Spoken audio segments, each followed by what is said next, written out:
เล่นนี่ใหญ่ขนาดเล่นนี่โทษสัมภามือจ้างเนาะอะไรงานอะไรลูกไปขึ้นปั้นนี่หาได้คันมีมันจะอยู่บ่นี่โอ้ขวัญออกทางนั้นทางนี้เดี๋ยวพี่น้องเด้อที่เขาจีก็คือพาดกระพูดนี่บ่มาถึงปานนี้ดอกเอาครับสบายดีแล้วก็สวัสดีพ่อแม่พี่น้องเบิดทุกคนนะจะออกหาครัวแล่นก่อนบ้านนี้ไปพาลงมาหาเลาะครัวแล่นก่อนแต่ว่ามาตัวเดียวนะรอบนี้ไปนำกันเบิด4 คนนะว่ายังเว้นเนี่ยเขากับพ่อผู้จะไปรัดไปยังอยู่ใจนะมีแต่หาเลาะครัวแล่นก่อนรอบแรงจริงๆดักมาในยังกระทะหลุนติดตามไปนำกันทุกคนน้องมาตัวเดียวนี่ว่าสิมีผลงานบ่มานี่ไปเบิด3-4 คนนี่ก็คืออาศัยน้องมาตัวเดียวมานี่รอบแรงเขาจังเสียใส่ตัวเองนะเมื่อเช้านี้ก็ว่าสิออกรัดแต่เช้าไม่ได้ไปซ้ำทุกคนเมื่อยแห้งนอนสวยแล้วก็ตื่นมาก็บ่ไปนะมันสวยเลยนอกจากว่าเขาหารัดแจงเอาไปที่3แล้วก็แจงเลยเขาจังบ่เมื่อยนะอันนี้เขาไปแต่หัวค่ำแต่4 ทุ่มแล้วก็หอดเด็กประมาณตี 1 ตี 2แล้วเขาเมื่อยผู้เท่านี้รู้สึกว่าแม่งเก็ดนี่สิลายแต่คนเขาสังเกตเบิ่งง่ายๆแถวโพนนี่มันสิกวาดกินคือจังซี่มันสิกวาดกินปวกนี่ทุกโพนแต่ว่าแม่งอันนี้มันจะออกเฉพาะวันศีลแล้วว่าวันเดือนดับรอบนี้นะสิเลาะผู้บานกากเลยทุกคนเลาะจ่ายผู้เบิ่งนั้นนะกลางเว้นนี่ไปได้ทุกคนแต่ว่ากลางคืนนี่จบข่าวเลยนี่ถ้าวิทย์หน่วยผู้นี่ต้นไปพูดก็คือแม่น้ำโค้งนะหรือว่าแม่น้ำคลองเอาตอนเช้านี่โบ้หมกบนทูเสียงจักเสียงเหือกเขาเจ้าฮาเลาะยามมองยามเบ็ดทางฝั่งคลองไปแหละไปมิดน้องมาเฮาไปใกล้ขนาดนะจะไปทางใดเบื้องหอยมันหลากหางตัวนี้มันเลาะหิมหนามนะเอาออกแต่ดอนเลยสิขึ้นโน่นตอนนั้นปะนี่เห็นแต่พวกปลาชิวลายอยู่แต่ว่าปลาดุกปลาขอบ่เห็นเอามันเยอะไม่ได้เห็นแต่ปลากังปลากัง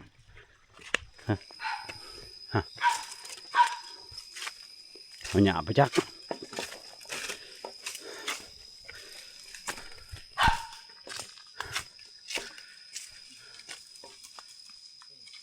เอาในไซน์จะทำบ่กระเตะโอ้ยทีมงานเขาหล่อใจถึงนะเขาหล่อใจลุงขนาดเราเรื่องน้ำกุ่นเนาะ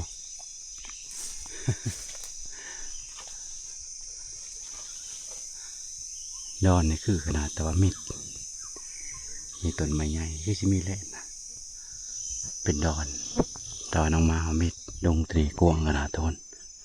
แต่ก็หกพร้อมนะถ้าว่ากลางคืนเขามาในนี่ลงแน่นอนมันเป็นดงใหญ่แล้วก็มันเบิ่งยังบ่เห็นเลยมีต้นไม้สูงอยู่สิ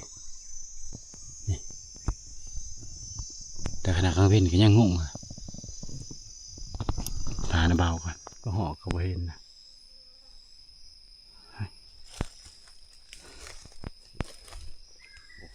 ผู้เขาอยู่ทุกคนอยู่ถึงผลอยู่ด้านไปนะเขาโตลงมารูปตัวนี้แล้วเมื่อคืนนู่นเบิ่งนี่แล้วจะเลาะหน่อยผู้ตัวนี้อีกตอนนี้ท่านพอยังโอ้ตัวทางลุมเป็นถ้ำใหญ่นะถึงคือจะมีสัญญาณเพียบอยู่ถึงมันสูงเอาทีมงานเอาไปจ่ายบางคนเอาลัดเลยนะพอกันทุกคนเอาไว้นะเขตแหละเพราะท่านพอยังอยู่สาระจะได้เด้มันไม่มีแหล่นบ่แถวนี้ได้จะได้เนาะแม่ดอกกระเจียวนี่โอ้ดอกกระเจียวแต่โบราณคือทางชินวนนางทาทีมงานอยู่นี่ทุกคนคือสิมานี่แหละทีมงานแต่ว่าเขาจะเลาะจ่ายตอนนั้นวะนางทาอยู่นี่เนาะเส้นทางมาแล้วว่าเมื่อบานกากนั่นนี่แถวนี้ก็คือบอนบานกากเขาจะมาปล่อยงัวปล่อยข่วยทุกคนแต่ว่าตอนนี้เขายังไม่ทันได้ขึ้นมานะโอ้ยเขาจะได้ยินอยู่บ่เดี๋ยวนี้ เอาเป่าโอ้ยแล้ว บ่ได้ยินดอกโอ้กันได้นี่อันใดขอโทษแต่จะจกแต่ปากตัวเองเด้ออันเนี้ย โอ้ย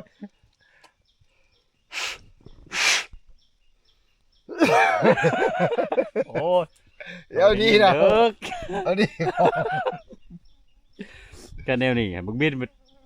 ย่างสบายกันเลยนะ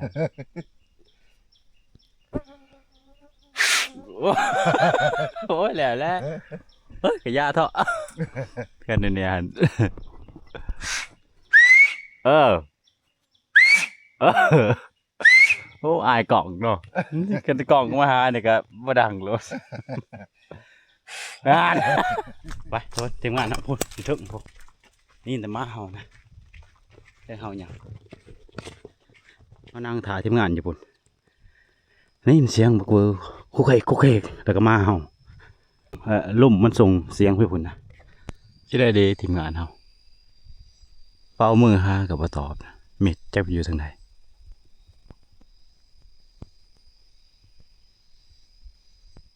นี่เสียงมาเห่าอยู่บ้านนี้เฝ้ามือหามิดมาอะไรโม้บ้างยานี่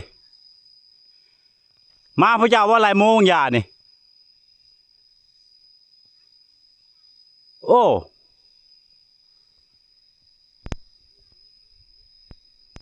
โอ้โม้แม่ลงอ่อนบ่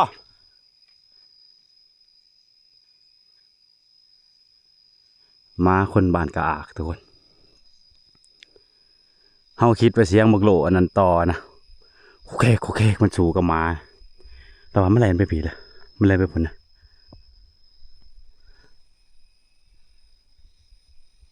โอ้หายังหาขวแล่นบ่ได้อยู่บ่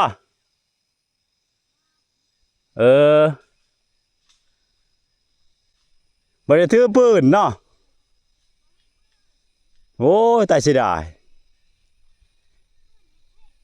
มามันสูกับมาทุนเขาเจ้าบ่มีปืนนะบ่มีปืนยิงเฮิงเติมมันสูแล้วมันแล่นไปพี่ไปพุ่นมันจะเอกับเฮามาแรงหมดแล้วแค่นั้นคนที่อยู่ระหว่าง10 ปีนะกับพ่อคือสิแม่นเขาเจ้าหายามกับดักแล้วยามบ่วงครับบ่แม่นทีมงานเฮาเด้ว่าคนเฮานะแท้จริงบ่แม่นทุกคนบ้านกะอากนะแล้วว่าบ้านแกอยู่พุ่นนี่ได้มาเขาเจ้านี่ได้มาเขาเจ้าโอ้เด็ดขนาดมานี่คือมานั่นอินเดียมาสูงๆมาบักลามาน้ำอ้ายนี่บักลาอ้ายพร้อมสิเลี้ยงบ่คำบ่มาน้ำอ้ายบ่คำเอ้ยอ้ายสิดูแลอย่างดีเอ้ยโอ้ผ่านปลาดุกจูดมาน้ำอ้ายนี่อ้ายสิเลี้ยงอยู่ดอกลงจากคลองแล้วมาหน่อยๆทุกคนมาประมาณ5-6 เดือนเนี่ยแหละมาเดี๋ยวนำกินเจ้าของน้ำมาเนี่ยดูน้ำมาเนี่ยดูมาผู้เจ้าอยู่พี่มาตัวนี้ก็ส่งก็ว่าหน่อยๆทุกคนแต่ว่าน้ำโม้จนหอดผีนะเจ้าของไปก่อนเลยปุ๊เจ้าของไปหอดพุ่นเลยไปบางฮานข่อยได้ครึ่งหนึ่งของมันก็ยังดีผู้น้อยๆเนี่ยก็เก่งอะไรทุกคนขึ้นผู้แต่ว่าผู้พบเป็นพ่อเลยว่าเป็นอ้ายกับผู้นะย่างจนลูกแลนน้ำกลระบบแบบบริทาเลยถามกับบ่ปากนะมีแต่ลูกอีกตอบเฮาถามนะว่าแนวไหนถึงใช้เมื่อยแห้งแล้วว่าเลือใจที่แบบผมมีกระบังว้ามาหน่อยๆสูงกับหมู มาหน่อยมันชูกหมูเหมือนในหมูมันบ่ยานนี่มันเห็นมาหน่อยทุกคนเพิ่งเติบนะเฮาคิดว่าทีมงานเฮาใช่มั้งประทับจักเถื่อเขาลงมาลัดโอ้ยแค่มันว่าเฮาอยู่ไกลๆนี่เห็นปะอันนี้เฮาอยู่พูดมาเขาเจ้าเฮาอยู่พูดมามันแล่นไปพูดได้พาไปดูสิกินยังละตอนเพลนนี่แจวอากุยแจวอีกแล้วเฮ็ดโอ้ยสลายนะได้วะคือไปเฮ็ดให้ลูกผีเนี่ยเอาพักกินเนี่ยทุกคนน้ำเย็นอาบอยู่นี่ กินอยู่ถึงจะได้พาไปดู เบิ่งอาหารนี่ โอ้ลาบกระหอกเนาะ อืม คัก ก็ นี่ แล้วก็ฮักไอ้มดแดงหลายแท้ ใช้หมูแดงแต่มักจนเบื่อนั่นกระหอก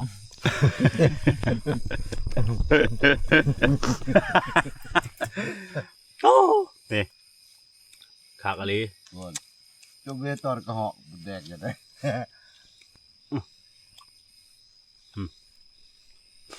นี่จะแม่เป่งหมูแดงครับ กินก่อยอันนั้นแม่หมูแดงมันไข่มาเลยโอ้ตรงมาแล้วจะได้กินอาหารดีครับลูกแต่มาเมื่อตะเบ็ดกะอันนั้น น้ำไม้โลด แกงอันนั้นก็หอกพุ่มนี่บ่แพ้บ่เวอร์นั่นนี่มันบ่กินแล้ว นี่มันออกนี่มันกินแล้วไหวขนาดมันก็ได้กำลังว่าสิมาเบิ่งโอ้นี่โลเอามีดมาโลนี่ตัวนี้กำลังโผล่ขึ้นมานี่จะนำบ่แพ้บ่เวอร์เด้นี่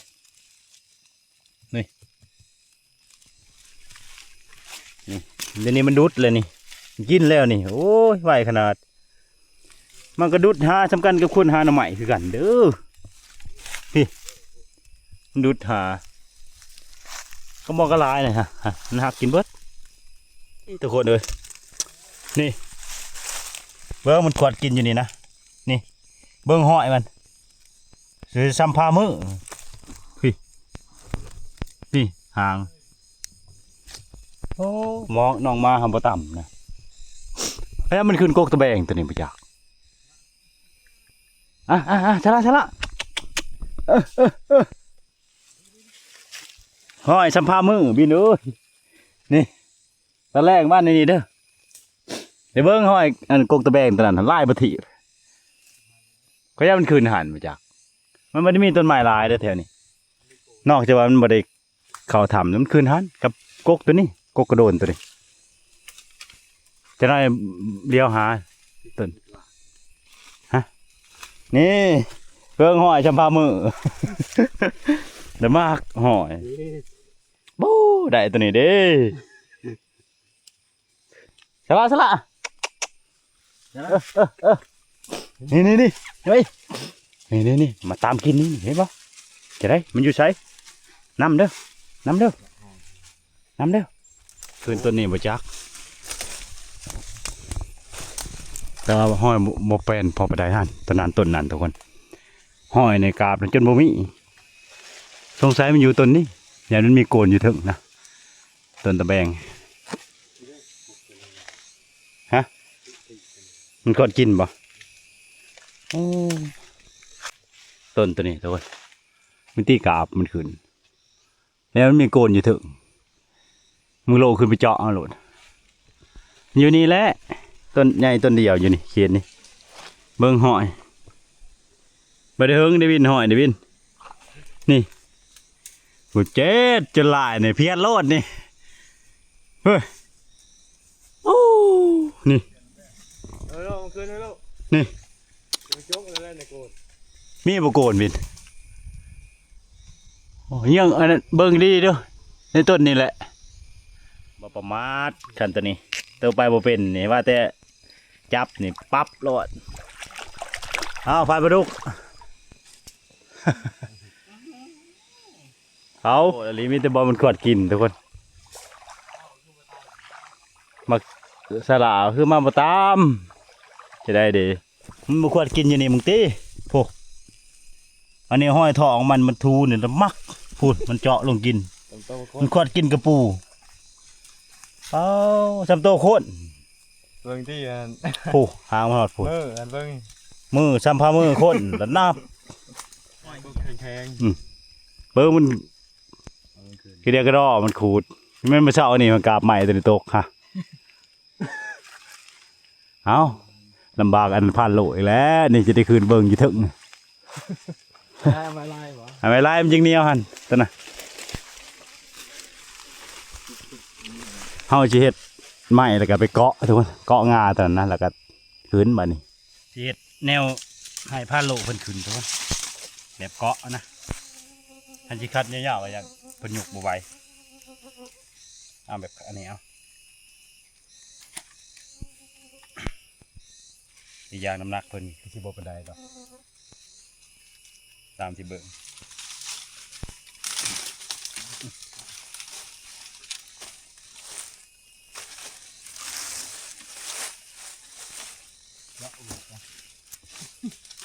สงสัยต้นใดคืนทีมงานตัวนี้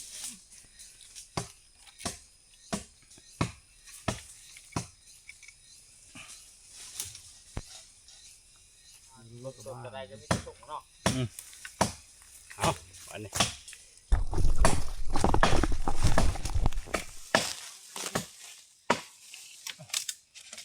ต้องดึงเบิ่งก่อนเด้อโล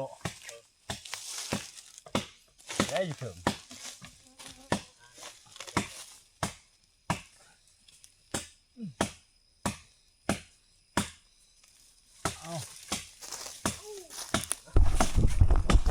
ไปโอ้เกาะใช้งามาแล้วก็ดึงขึ้นมาเนี่ยใช้จังได้แล้วตามจะมักโลดงาตัวใดคิดว่าขนาดบ่เรื่องขึ้นโอ้โหจะได้ตัวนี้เจาะระบบนี่ฮะเจาะเบื้องนี้ออกใหญ่ๆอูดบ้านี่เจาะอะไรก็อูดเดินผ่านปลาดุกปีงกบเข้ามาพักฟอนกินเขาอยู่นี่ทุกคนก็เลยขืนมาสำรวจเบื้องแถวนี้เห็นมันขวดกินแถวนี้แตกวัตถิแต่ก็เบื้องห้อยมันขึ้นอยู่นี่ลายกว่าต้นอื่นกับบ่มีแต่ต้นนี้มีโกนอยู่เทิงกับต้นนี้ก็มีโกนคือกันแต่บ่เห็นห้อยขึ้นนะตัวนี้นี่บ่มันขวดกินทุกคนเมื่อเช้านี่ก็ลงในนี่เราไปเรามาในลายบ่มันขวดกินนานแล้วโลโกนนานแล้วนี่อยู่โค้งๆค่ะ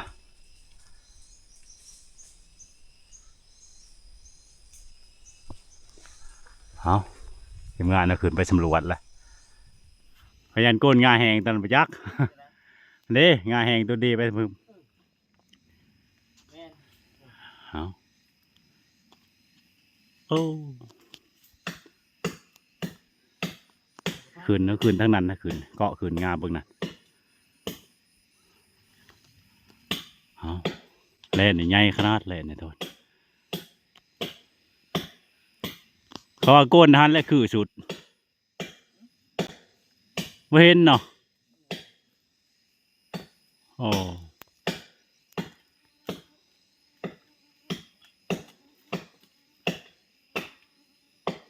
เมื่อมันขึ้นจะไล่ประทีปต้นไม้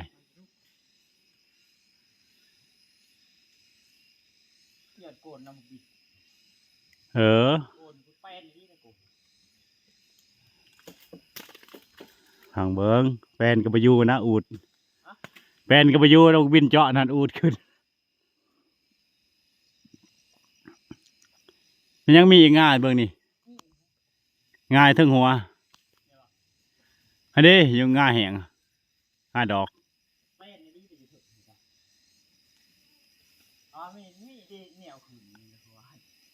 และอันตัวนี้หันแล้ว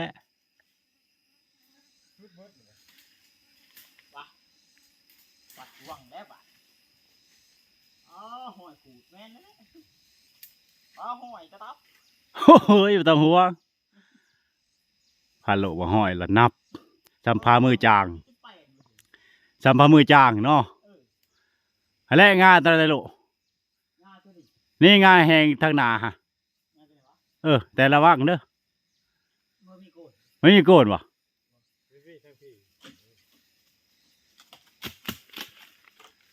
โอ้บ่มีเนาะบ่มีก็ห้วยมีช่องต้นเท่านั้นแหละต้นบาร์บินเจาะกันได้นี่แหละมีแต่อยู่เทิงหมดแล้วทำเป็นอยู่เทิงก็จบมือเทิงงามันกันเป็นอยู่เทิงอ่ำตาแม่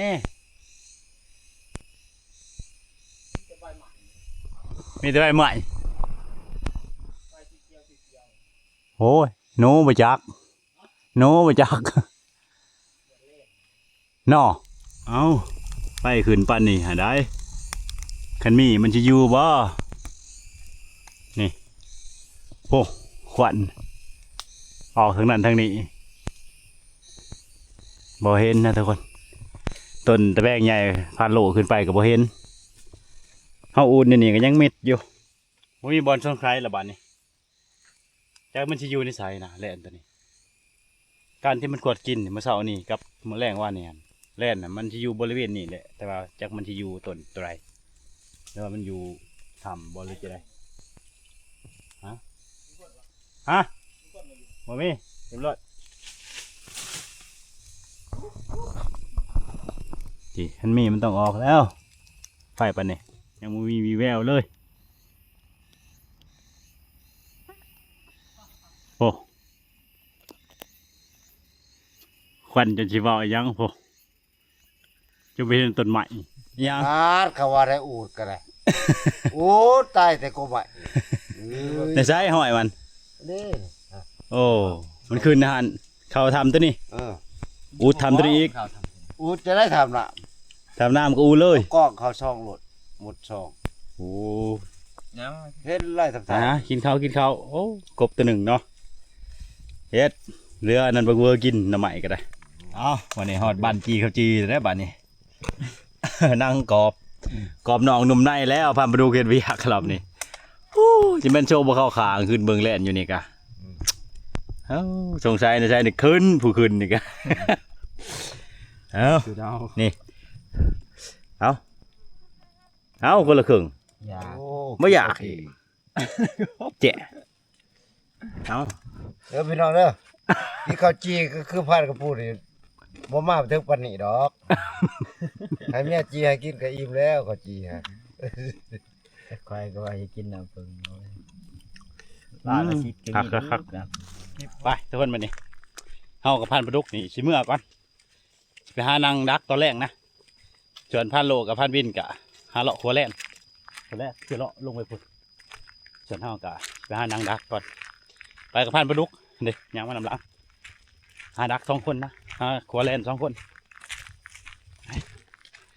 ไปแล้วกลับบอลไปแล้วไปเอาเอายังเฮาเขาจะไปดักอยู่ส่งตัวนั้นทุกคนแถวนี้แหละเขาจะไปอยู่นี่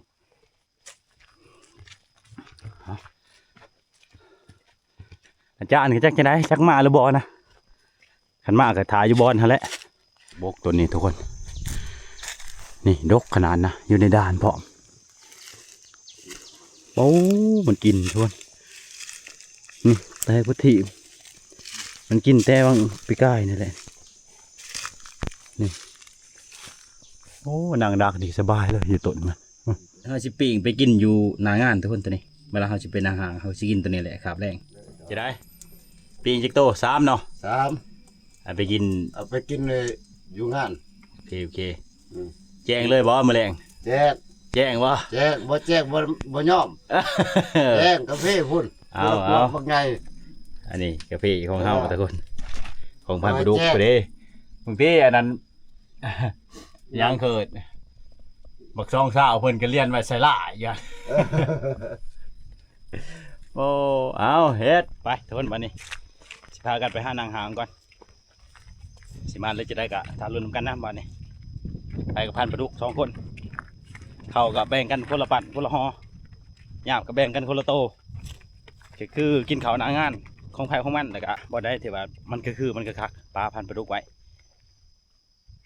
แต่ก็เฮาก็สิหาบันไม้หนังพอแล้วเฮาสิมาพอแล้วเฮาสู่มาเลยนะเพราะว่าเส้นทางทางนี้ก็พันประดุกกับเพิ่นกับบ่เคยรู้จักนะเฮาเคยมาอยู่2-3 เทื่อมานำทางนั่นแหละทุกคนไปนำทางมานำทางนะพอหูอยู่กลางเว้นไปมั่วได้ทุกคนกลางคืนนี้ไปมั่วนี่บ่ได้นะนี่แหละเหตุผลที่เฮาบ่ได้ถืออันนั้นน้องมากนะทุกคนก็คือพันบินพันโลกะหาบักขี้กากส่วนเฮาก็หานางหางทุกคนแยกทางกันไปแยกทางกันหานะคันว่ามานกะอาญะคันว่ามานกะกินแต่เจลคือแต่มือมากพอแหละมีแนวนะเต็มสุดเนาะไปเฮ็ดคันนี้นี่ให้ได้ทับได้มาแหลงยิงหยาบได้แล้วทุกคนนี่ยิงได้บางยานี่ตัวนึง เฮาไปนี่คือเฮาบ่ทันฮู้เด้อทุกคนว่าเฮาสิไปดังบ่อนใดนะคือเฮาสิเลาะเบิ่งทำเลมันแล้วเบิ่งเส้นทางแต่ก็สินั่งลัดเส้นทางนะทุกคนเพราะว่าเฮาบ่เห็นหมากใหม่นะมาอยู่บางอย่างแต่ว่ามันกินก็บ่เห็นมาเบิ่งหมากตัวบอลมันกินมันบ่ได้มากินหลายมื้อเลยทุกคนนี่นะจักหมากอีหยังเลยนี่บ่ได้กินหลายมื้อแล้วนี่แสดงว่าบ่ได้มาไก่แล้วอาหารกินแตกถี่ตัวนี้นี่โดนไปนี่นะโมเมนต์นั้นบ่ปลาพาไปจ้ะเราตามเอาไว้ทุกคนคืนโขกมาไว้นะมันหกลายไปทำโขกนี่แหละไปน้ำน้ำนี่แหละยังหาบอลมาทันใดทุกคน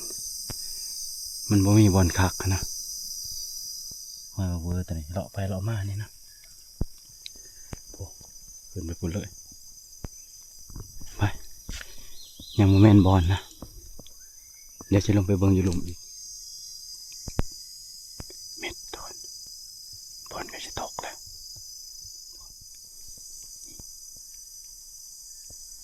โมเมนต์ลูกอ่อนนะเนี่ย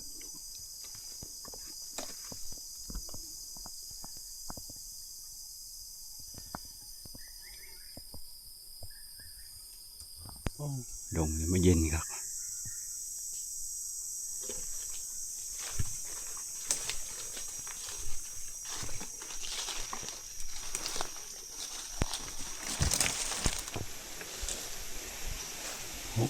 ลมมาเลย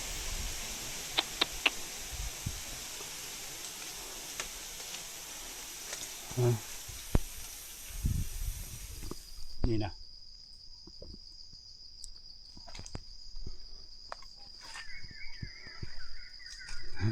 เมื่อยเลาะเลยทุกคนกินเขากันปะเนี่ยกินเขากันจะพาขึ้นหางได้บ้านนี่พ่นกระชิมาอะไรที่ขึ้นกับยานพ่นมากเป็นต้นลิขึ้นลงเนาะเอากินเขากันตอนจริงๆเนี่ยจะหน่อยจะนั่งเรียนเท่านี้แหละกระซามเดือนเมื่อจังลงเนาะอุตสาห์ปั่นกันพูละปั่นเนาะเขานี่กะสุดท้ายเราไปกินน้ำกันที่เราไปพี่น้องมากินเขาเงี้ยเขาพูละปั่น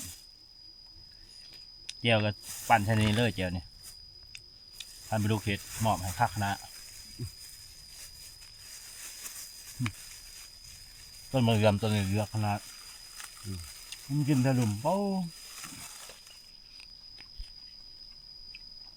อย่าเขาเนี่ยกินเหรอท่านแน่เดี๋ยวกินเดี๋ยวอยากไปโชว์ให้มันที่เขาเนี้ยอะไรที่มันแลนเป็นมาให้เนี้ยเจ้าตัวแลนมาเป็นหมายบอดอกกุญแจบอเท่าแล้วเอาตัวแลนเป็นเนี้ยเห็นไหมเนาะข่อยมาแล้วเด้อจึงลงโอเคไปตัวเดี๋ยวเอาจะขึ้นไปนั่งจ่ายถึงเลยแหละนี่จ่ายตัวนี้นะให้ท่านประดุกนั่งนะแล้วบนทางมันไปผลมันไปผลนะแต่ว่าไม่ทันกลับมาเชิญเขาก็จะขึ้นหาเลาะเบิ่งแต่นี่ก็นั่งเลยนะทุกคนมันคำเลยนั่งเล่นดีกว่าอยู่บอลนะเฮาบ่ทันทูว่าบอลใดมันเที่ยวบอลใดมันบ่เที่ยวนะผู้ตัวนี้เฮาบ่ทันเคยมาจากเถื่อก็คือเฮาเลาะหมู่ไปเลยทุกคนบักว่ามันมายำบักงัดป่านี่หอยใหม่ๆเลยหอยนี่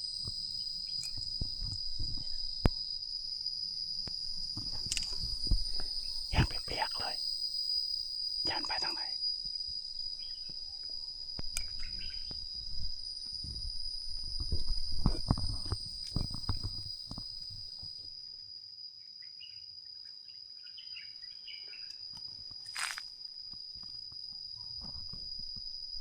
มันนั่งนะมันไม่หอยเลยแต่นี่มันไม่หอยเลย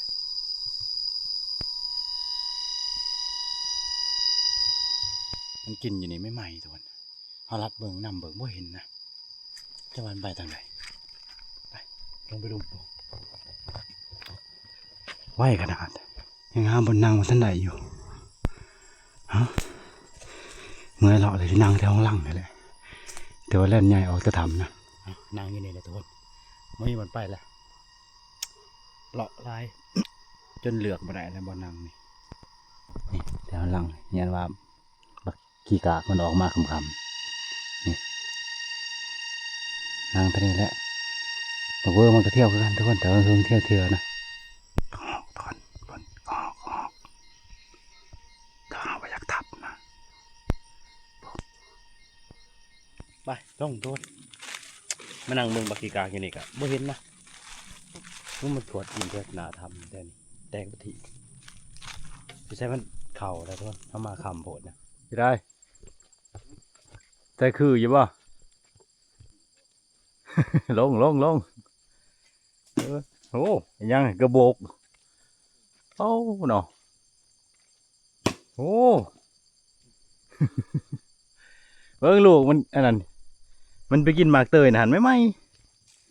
ค่อยหลัดเพราะทันไล่ขนาดมันไปแค่มันไปทางใดโอ้กระโบกพันปลาดุกบักเซนสาวโอ้เรื่องหนังอันนี้มันเที่ยวตัวนี่จำได้นี่มันเที่ยวไปดอนตอนนั้นแหละก็คือเขาก็ใช้เมื่อก่อนมีแต่5 ลัดเสาเป็นวัดทุกคนบ้านนี้กินแต่แนวหวานๆลายนะทั้งโอวัลตินทั้งกาแฟเป็นวัดไอเลยมันนั่งดักกับบ่ได้ไอตลอดเวลาโอ้บ่รอดเดี๋ยวนี้เด็กละมีแต่เลาะมื้อเช้านะมียังมาอยู่บ่ตอนแรกนี่ บ่มี มีแต่ยุ่งเนาะ ยุ่งหลายไว้ เขาตลอดเนาะยุ่งนี่เนาะ เราตลอดก้างมุกเป็นเขา มาชนมาดุนว่ายเนาะ อืม หนุกตัวปล่อยมันก่อนโอ้ไปเลยจะได้สละฮะแจกแต้มแล้วตอนแรกนี่มาว่าได้หางหมูแดงตอนนั้นเรียบร้อยแล้ว